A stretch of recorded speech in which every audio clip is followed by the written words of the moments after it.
Village in Butera constituency, Kakamega County, where two brothers were brutally murdered by suspected armed robbers. The attackers, armed with blunt weapons, invaded a homestead late at night and killed the siblings, one of whom was a local elder actively involved in the anti-crime initiatives. Residents believe his efforts to curb crime may have been provoked. The attackers, the grieving widows, rather Jane Auma and Lynette Nangoye, recount the harrowing night when their cries for help went unanswered, with growing frustrations over increased robbery incidents. Na walikuwa na mapanga. Ndio wangu kuona hivyo pia akaamuka penye alikuwa. Kaanza kungangana nao lakini walimshinda na nguvu. Kaanza kushiretea akapanda pale juu ya bedroom. Akamtoa hapo. Bila alimtoa hapo na mimi nilikuwa napiga nduru. Yeye anapiga nduru, mimi napiga nduru. Mmoja akatokezea hapo akanikata hapa na akanikata hapa. Wakasema huyo tushamaliza na mwingine akuko mbele tumfuate. Babangu alikuwa amekatwa kichwa. Hatungeamini ni baba yangu. Hadi sura tuweziona. Babangu akakufa tu hivyo. Sasa nikaona tu watu kwa barabara kama polisi, kama majeshi. Watu wengi wanapita. Sasa mimi pia nikasema, majeshi wanaenda wapi? Sasa kusikia kelele, sisi hatuwezi toka sababu nikiangalia kwa mlango, tochi ziko hivi. Tochi hata uwezi ona. Kidogo tunasikia, ashakufa. Although we don't know whether they were revenging or what, but we are yet to find out because the DCI is investigating the case right now as we speak. As a result of last night's revenge mission, this group of men attacked a family whereby two brothers lost their lives because of their action. Police officers who are on patrol responded quickly and rushed one of the victims to the hospital where he lost his life, unfortunately. And President William Ruto has praised the official listing of the Ulinzi Sukuk bond, highlighting its importance in advancing his Kenya Kwanza development agenda. The president stated that the funds raised from this bond will be instrumental in facilitating the construction of approximately 3,069 housing units. The Sukuk bond, issued by Ulinzi Finco Trusts, involves a 3 billion Kenyan shilling Islamic security with a 15-year maturity period.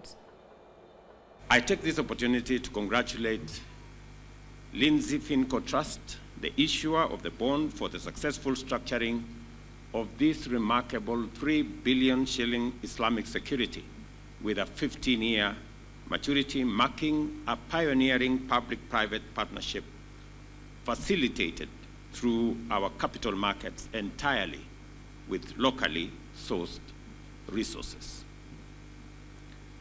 My recurrent visits to the Nairobi Securities Exchange have each coincided with a significant development crucial for our nation's economic advancement.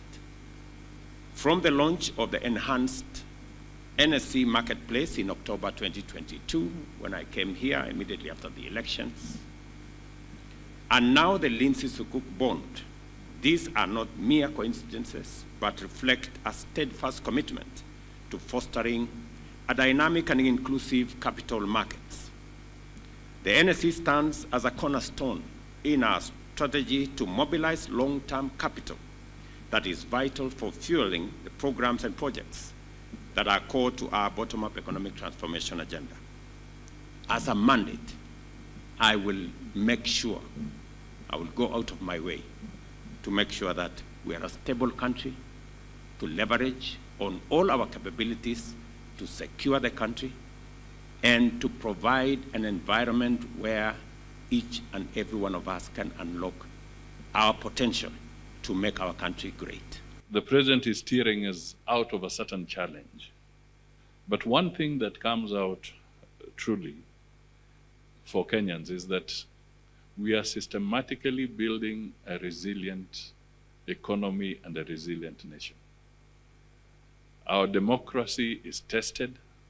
Our institutions are being tested. Even the stock market here was being tested. And the fact that you are here to launch another product just shows that this level of resilience is being made stronger and stronger by the day out of good leadership and also commitment and confidence in Kenya. So I really want to thank the entities that are still the beacons within our stock market, the companies that stood here. You are doing a good job, because confidence will only be maintained when people see that institutions in those countries are also believers in their stock market. So we thank you. Moving on, environmental champions are raising concerns over the continuity of climate action plans if the younger generation continues to be left out in the initiative. Speaking during the launch of the Pioneer Child Development Program's Action Plan for Climate Mitigation, the environmentalists say there is need for the next generation to take up climate mitigation if the globe is to reduce the impact of global warming and carbon emission by the year 2050. Already, the environmentalists rather argue that children have been on the receiving end of changing climatic patterns, hence the need to involve them the most.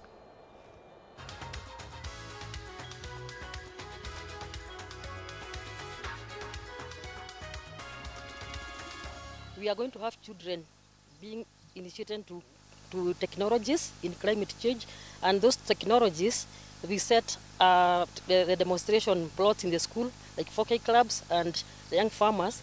And when they practice in school, then they also cascade that to their families at home, to the small farms they have, and to the large farms with their parents. We want children in schools to start engaging in climate activities. We want to improve their nutrition because it has been gravely affected by climate change. We'll ensure that they have systems, drip irrigation systems, the conical gardens, which they can learn from, and then we will engage them in financial management so that they are also able to manage these gardens. If climate were to rise beyond 1.5 degrees Celsius by 2050, then life on Earth may become unbearable. So we people are growing old. Who are we leaving? It is our children, so that they can also transmit it to their children. And with that, we've come to the close of K24 Newscast. It's always an absolute having you on board. My name is Bentura Komboka, and our sign language interpreter this hour has been Clement Moli. Do have yourself a good afternoon and enjoy the rest of your day. Bye-bye.